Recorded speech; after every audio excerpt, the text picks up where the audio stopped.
Bamix, the kitchen robot. Bamix does it all.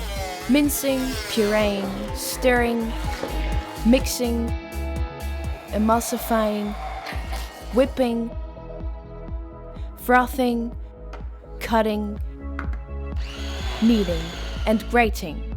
It's ergonomic, powerful, quiet, and compact. Here are the most important operating instructions. The Bamix must be disconnected from the electricity supply when changing attachments. To ensure the attachment is firmly fitted, slide the groove over the stud. The Bamix can essentially be used in any receptacle, even directly in the pan. Narrow, high beakers make the work easier. In general, work with the speed set at level 2. Always use the whisk at level 1. The Bamix is easy to clean. Simply rinse the chrome-plated section under running water. Remove the attachments after cleaning.